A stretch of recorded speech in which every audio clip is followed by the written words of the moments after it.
किसी दूर गांव में भूषण नाम का एक व्यक्ति रहा करता था। भूषण इतना दान पुण्य करने में विश्वास रखता था और हर कोई उसकी बस तारीफ करता था। भूषण के पास भले ही अपने खाने को कुछ ना हो, लेकिन वह दान पुण्य करने में कभी पीछे नहीं हटता। एक रोज सुबह सुबह भूषण खाना बनाकर जैसे ही खाने बैठा, उसके दरवाजे पर एक भिखारी का आना होता है। कुछ खाने को दे दो बेटा, कल से भूखा हूँ, कुछ खाया पिया ही नहीं है, अब तो चला भी नहीं जा रहा। अरे काका अंदर आइए, आप मेरे साथ बैठ के खाना खा लीजिए। अरे इतने खाने से मेरा पेट नहीं भरने वाला, कोई बात नहीं, मैं आगे मानकर खा लूंगा, तुम खाना खाने बैठे हो तो खा लो। अच्छा काका ये खाना आप ही खा लीजिए, मैं भूखा रह लूंगा क्योंकि रात में मैंने खाना खाया था। इतना कहकर भूषण अपनी थाली उस भिखारी की तरफ बढ़ा देता है। भिखारी भी खाना देखकर दोनों हाथों से जल्दी जल्दी खाने लगता है और खाना खाने के बाद भिखारी भूषण को ढेर सारा आशीर्वाद देते हुए कहता है, भगवान तुम्हें हमेशा खुश रखे बेटा, तुमने अपने हिस्से का खाना मुझे खिलाया है, आजकल ऐसे दानवीर लोग मिलते ही कहाँ है, तुम्हारा भला हो। इतना कहकर भिखारी वहां से चला जाता है। लेकिन भूषण को भी भूख लगी थी। अब वो रसोई में जाकर रसोई में रखे डब्बे को देखने लगता है जिसमें अन्न का एक दाना नहीं था। चलो कोई काम देखता हूँ, कहीं से खाने पीने का बंदोबस्त तो हो जाएगा। बस उस बेचारे का पेट भर गया, मुझे बहुत सुकून मिल रहा है। अब भूषण घर से निकलता है, तभी उसे गांव का मदनलाल देखकर अपनी पत्नी से कहता है, अरे कब से यह अनाज की बोरियां मैं अकेले ही उठा रहा हूँ, अभी भूषण को बुलाता हूँ, तुम देखना वह कैसे मेरी मदद करेगा। उसे तो वैसे भी लोगों की मदद करने का भूत सवार है, खुद भले ही जेब में फूटी कौड़ी ना हो लेकिन बड़ा दानवीर बनता है ये भी। अब मदनलाल भूषण को आवाज लगाकर बुलाता है, अरे क्या हाल चाल है मदन भाई, सब ठीक तो है ना, ये अनाज की बोरियां खेतों से ला रहे हो क्या? अरे हाँ हाँ खेतों से, अभी 10 बोरियां और लानी है, लेकिन मैं बहुत ज्यादा थक गया हूँ, तुम थोड़ा हाथ बटा देते तो मेरा काम जल्दी हो जाता। अरे क्यों नहीं, चलो चलो मैं आपके साथ मिलकर खेतों से आपके घर तक बोरियां पहुँच देता हूँ। बड़ा ही बेवकूफ है और इसे बेवकूफ बनाना भी आसान है, चलो इसी बहाने मेरी मदद हो जाएगी और थोड़ा आराम भी मिल जाएगा। इतना कहकर मदनलाल भूषण से अब कई सारी बोरियां खेत से घर रखवा है, लेकिन भूषण तो भूखा था, उसे भूख भी बहुत तेज लग रही थी। अब रिया रखने के बाद मदनलाल भूषण से कहता है, बहुत बहुत शुक्रिया भूषण भाई, अगर तुम ना होते ना तो मुझे ये बोरियां ढोते ढोते रात हो जाती। कई घंटे बोरियां होने के बाद भूषण थक जाता है और अब वह उधार लाला की दुकान से राशन लेकर खाना बनाकर खाता है। अगली सुबह उसके दरवाजे पर किसी के रोने की आवाज आ रही होती है। भूषण नींद में होता है और दरवाजा खोलता है तो देखता है उसका पड़ोसी बिरजू अपनी पत्नी को पीट रहा है। अरे अरे बिरजू, तुम अपनी पत्नी को इस तरह क्यों मार रहे हो? अरे क्यों ना मारूं, मेरी पत्नी मेरी मर्जी, तू कौन होता बीच में बोलने वाला? देख बिरजू, ऐसे सुबह सुबह मारपीट करना सही बात नहीं है, पूरे गांव के लोग इकट्ठा होकर देख रहे हैं ये सब, यह अच्छा है क्या? अरे भूषण बेटा, तू भी किसे समझा रहा है? इसे समझाना मतलब अपना सिर दीवार पर मारने वाली बात है। जरूर सुबह सुबह चमेली से पैसे मांगने के लिए लड़ रहा होगा, पीने को पैसे नहीं होंगे ना इसके पास? अरे बुढ़ चुप कर, ज्यादा बोलने की जरूरत नहीं है। राम राम राम, आजकल के बच्चों को तो अपने से बड़ों से बात करने की तमीज ही नहीं है। अरे मैं तो तेरी माँ की उम्र की हूँ और तू है कि मुझसे बदतमीजी से बात कर रहा है, लेकिन मैंने तो नहीं कहा आपको कि मेरे बीच में बोलने के लिए। इतना कहकर बिरजू फिर से अपनी पत्नी चमेली को मारने लगता है, लेकिन से ये सब देखा नहीं जाता और वह बिरजू का हाथ पकड़ लेता है और उसे एक जोरदार तमाचा लगाता है। ये देखकर सारे गांव वाले ताली बजाने लगते हैं, बिल्कुल ठीक किया, यह इसी के लायक है। अरे अपनी पत्नी पर हाथ उठाता है और खुद को मर्द समझता है। अरे भूषण भाई, आपने बिल्कुल सही किया, इसे तो मार मार कर गाँव से निकाल देना चाहिए, इसे तो मैं छोड़ूंगा नहीं, मुझे पैसे चाहिए, अगर मुझे शाम तक पैसा नहीं मिला ना तो इसे और भी मारूंगा, फिर देखता हूँ इसे कौन बचाने आता है। अब ये ले पैसे और अब जा यहाँ से, और अगली बार अगर तूने अपनी पत्नी पर हाथ उठाया ना तो तुझे थाने में डलवा कर अच्छे से कुटाई करवाऊंगी तेरी,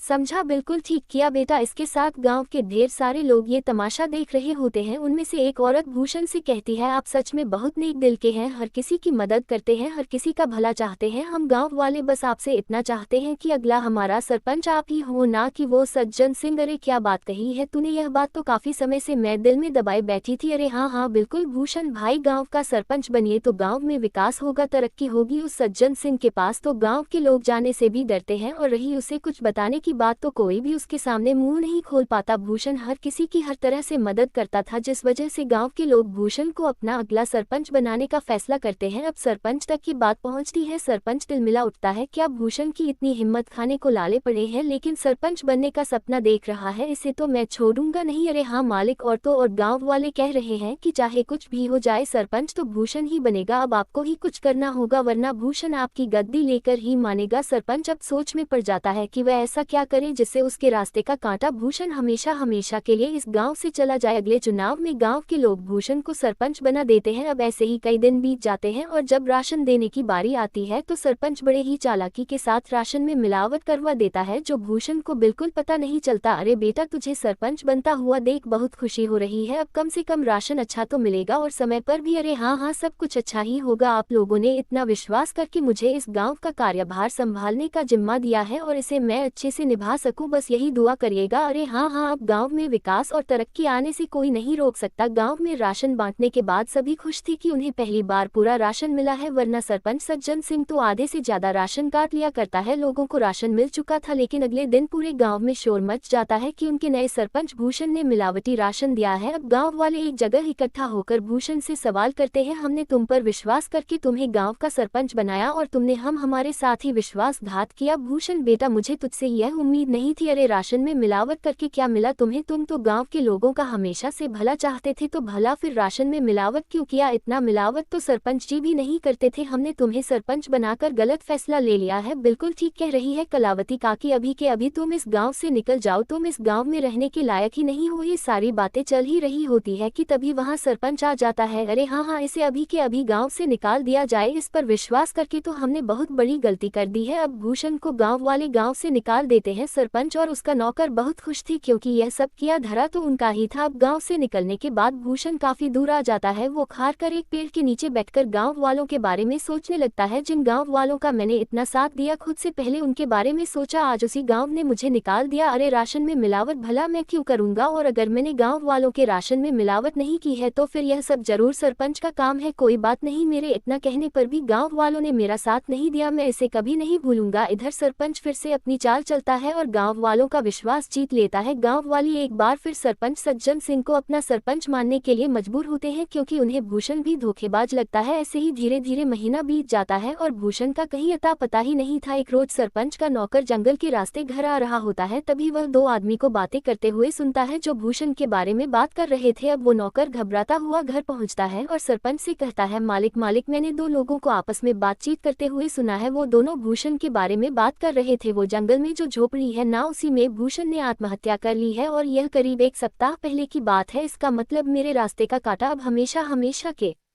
लिए मेरे रास्ते से हट गया है। चलो अच्छा है। और तो और मालिक, ये बात तो गांव वाले भी जानते हैं, ना जाने उन तक ये बात किसने पहुंचाई, हो सकता है उन्हीं लोगों ने पहुंचाई हो जो बात कर रहे थे। अरे गांव वाले बहुत ही मतलबी है, भूषण ने गांव वालों का कितना साथ दिया और गांव वाले भी यही कहेंगे कि भूषण ने शर्म के मारे आत्महत्या कर ली। गाँव वालों के साथ साथ सरपंच को भी अब पूरा यकीन हो गया था कि भूषण ने आत्महत्या कर ली है। लेकिन कुछ दिनों बाद भूषण सरपंच के दरवाजे पर पहुंचता है। शाम का समय था, चारों तरफ अंधेरा छा रहा था। सरपंच अपने नौकर को आवाज लगाकर कहता है, अरे सामने देख जरा, कोई खड़ा है क्या? मुझे तो ऐसा लग रहा है कि सामने भूषण है, मतलब भूषण का भूत। मालिक, ये भूषण का भूत ही लगता है, ये आपसे बदला लेने आया है। मैं तो चला यहाँ से, मुझे भरी जवानी में नहीं मरना। मेरे चार बच्चे हैं और दो बीवियां हैं। सरपंच का नौकर इतना कहकर वहां से दुम दबाकर भाग निकलता है। भूषण जैसे जैसे आगे बढ़ रहा था, सरपंच पसीने से तरबतर था। वही, रुक जा भूषण का भूत, तुझे क्या चाहिए? मैं तुझे सब कुछ देने के लिए तैयार हूँ, अपना घर जमीन पैसा, लेकिन मुझे मारना मत, मैं तुम्हें नहीं छोड़ूंगा। तुमने मुझे बदनाम किया है, अब तुम ही यह सच गांव वालों के साथ सामने बोलोगे, वरना मैं तुम्हें मार डालूंगा। अरे हाँ हाँ, मैं गांव वालों के सामने सच को बोलने के लिए तैयार हूँ, लेकिन मुझे मारना मत। अब सरपंच रात के समय ही गांव वालों को इकट्ठा करके सबके सामने सच को बोलता है कि उस दिन राशन में मिलावट उसने और उसके नौकर ने की थी, ना कि मैं। आप लोग भले ही मुझे भूत समझ रहे हो, लेकिन मैंने अपने आत्महत्या की खबर झूठी फैलाई थी ताकि मैं चोर को पकड़ सकूं, और चोर आप सभी के सामने है। मैंने हमेशा लोगों का भला किया, तभी तो आप लोगों ने मुझे इतने सम्मान और प्यार के साथ दानवीर कहा। अरे हाँ हाँ भाई, मुझसे गलती हो गई, मुझे माफ कर दो, मैं तुम्हारे आगे हाथ जोड़ता हूँ। अब उसी वक्त गांव वाली सरपंच को गांव से निकालकर सरपंच की जगह भूषण को गांव का सरपंच बनाते हैं और भूषण से माफी मांगते हैं कि वह सरपंच की बातों में आ गए थे और उन्होंने बिना सोचे समझे उसे गांव से निकाल दिया था।